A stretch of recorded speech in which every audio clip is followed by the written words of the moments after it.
We believe, I believe, that there is one thing that can take us on the other side, and that thing is nothing but hope. Hope and human resilience. But hope and human resilience doesn't work alone. It only works when we join hands and we start moving in one direction with a clear realization that there is a problem and that we need to fix it. And in that realization and in that effort to fix it, there will be action required. We'll have to do something. We'll have to declare that something needs to change, and that something is what we want to explore in our convening through a common voice, the common voice of our faith, our background in our religions, our our our very support system that binds us as a human society, because there is something, there is somebody, there is someone out there who's bigger than all of us.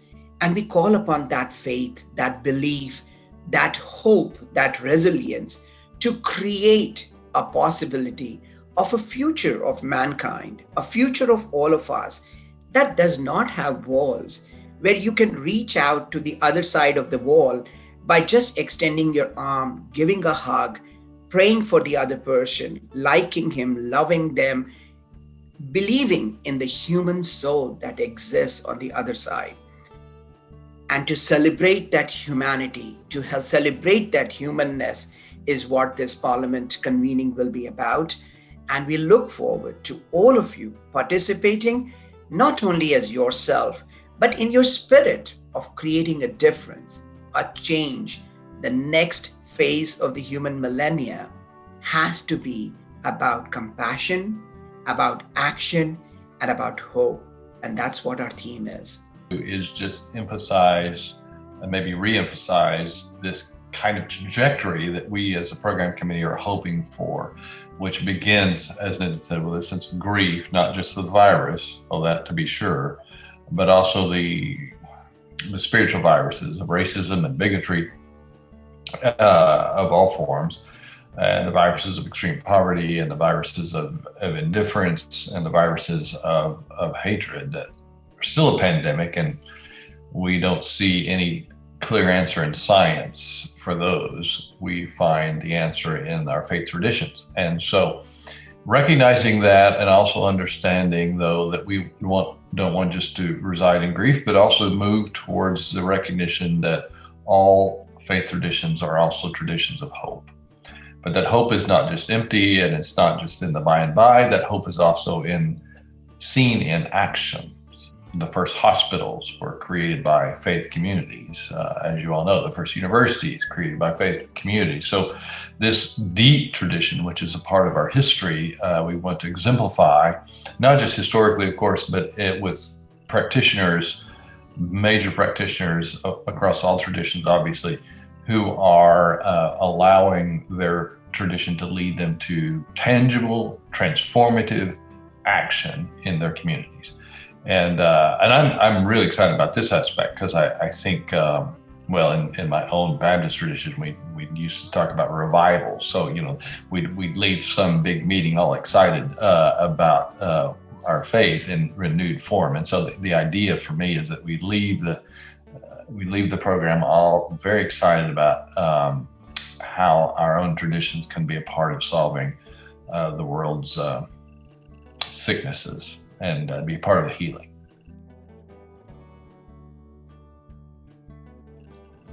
Well, I think it offers the possibility for greater global connection. The in-person parliaments have brought people from all parts of the world into a spirit of harmony, a spirit of reconciliation, given them an opportunity to truly understand each other in their dignity as people. There's been emphasis on the importance of human solidarity.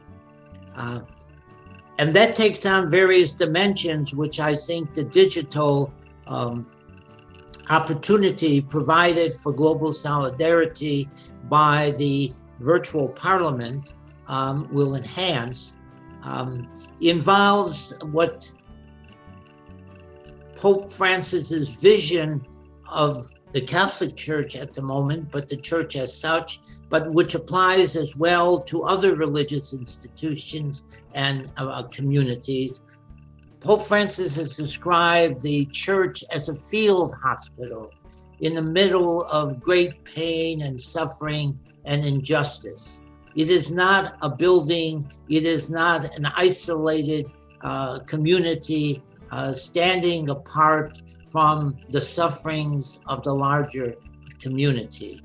And if we take that image seriously, we need to connect with people, many of whom are suffering, especially in this time of COVID, from great illness, from other forms of injustice. I think the virtual parliament, not perfectly, because certainly the virtual parliament does lose something in terms of real interpersonal relationships. But I think it can also expand our ability to interact with people throughout the globe. If we're really going to have human solidarity, I think we have to take very seriously something that is a rather well-known maxim in the Jewish tradition. And that is, in fact, that you don't know another person. You can't really love another person until you know what hurts that other person. And so part of the experience digitally of the parliament will be to really enhance our ability to know what is hurting other people and to identify, not just through a knowledge of statistics about them, but through an encounter with what their heart is feeling. And if it's feeling suffering, and to give them some hope and to understand our human bondedness as a core element of building the new society, post-COVID society, that will not be simply a return to the old normality, but will represent something new. And from Pope Francis, from Catholic perspective, we go into the Buddhist perspective, Buddha's in action, compassion in actions, how the Buddhist group facing the pandemic situation and how we coping that. And most important, everybody can use this platform by their time zone, and they have the capacity and opportunity to share their successful story, their wonderful challenges, how they overcome. So every one of you, if you have in this area, please go to PWR website and please sign up to join with us. Your voices is so important. Your input is so powerful. This year, our topic is opening our hearts to the world, compassion in action. Every one of us have the compassion, but compassion in action, how to share the successful, how can we become a bridge to bring the Buddhas in actions? That will be a very, very good platform and good opportunity for you all. Those of you who have attended parliaments in the past, there are a multitude of presentation types, from panels, lectures, oral presentations, academic papers, seminars, religious and spiritual observances, workshops and training, art, films, virtual tours, music, and performances. So this year, we'd like you to consider offering, for example, a panel discussion, which is an excellent way to share with the diverse and international constituency of the global interfaith movement. And panels will receive priority given the limited time slots that are available. We'd like you to consider offering a lecture oral presentation, which provides a unique perspective and can serve as a great opportunity to connect directly with the audience. Also, we'd like you to consider a workshop or training, which is an extremely valuable experience for attendees of the parliament to share best practices and important lessons from your work with participants, or offer a feature film, which I'm hoping that my organization, the Baha'i Community, will do. And the film festival the Parliament convenes have consistently provided awe-inspiring opportunities for filmmakers and attendees alike. So we hope not just that you will attend the Parliament, but that you will consider offering one of these experiences. And we look forward to hearing from you and to seeing you offer one of these panel discussions, oral presentations, or workshop trainings as part of your Parliament experience. Parliament is about healing and about coming together and showing compassion. And I don't think there's anything better than to express our coming together through music, through art, through our cultural activities, through our religious activities, because music and art is transcendental. It covers everybody. It covers every religion. And so we cross borders, but there are some things which are particular to us, which may be of more soothing to the rest of the world as well. So we encourage people to have some musical interludes, to have some religious ceremonies to demonstrate, so that it gives a reflection to people to see how you can come together as a group. And so you can have a live or pre-recorded music and spiritual religious observances, which are vital. You share the lighting of a sacred fire, as in my religion, in the Zoroastrian religion, or in other religions, because fire is very important and it soothes you and it brings solace to you and it brings compassion to you and brings you together. And there will be continuous religious observations for the 48 hours that the Parliament is going to be. So if you can put together a program where you show your different ceremonies, you can show some things which continuously, so people can bring in that spirituality and take in that spirituality and heal. And I think that is very important, that your art, culture, religion, spirituality should come forward to be able to express yourself and to bring solace to people. Everybody, not only to your religion, but to all religions of the people, and everybody who's attended. So when you participate, you're participating fully, and you're participating with something to offer, which will heal the person. So the Parliament is focusing on engaging young people this year, getting youth voices from areas that aren't heard from before. For instance, the small and developing states, coastal communities from the third world, countries that are at tremendous risk and they don't have anyone who's concerned about them and really need their representation. So we will get these voices who will talk about real life problems. They're not the stereotypical youth ones you'll find marching on the streets, but those of whom who work on the intersectionality of the world's challenges, on climate justice, which leads to peace and harmony with the nature that they live in, and a lot of them actually being indigenous youth.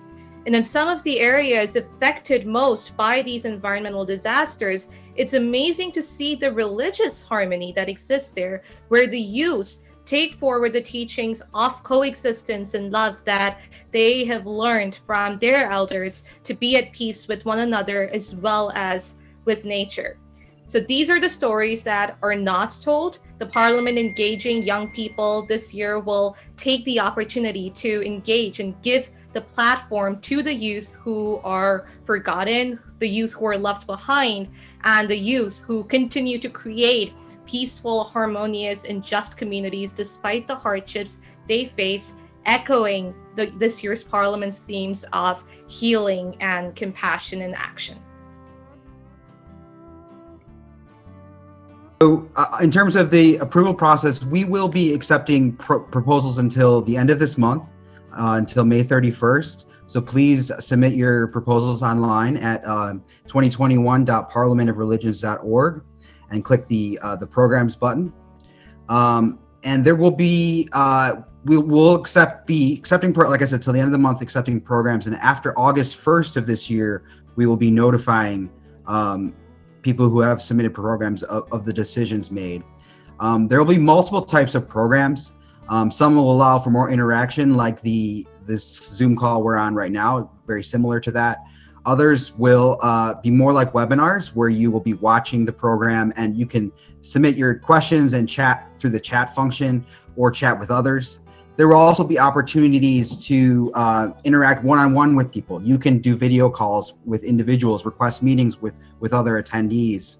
And there will be lounges where people can at any time join a video call and just have a relaxed chat and meet with others. And yeah, so that's pretty much it. And we're really excited about having it in October and seeing you all there.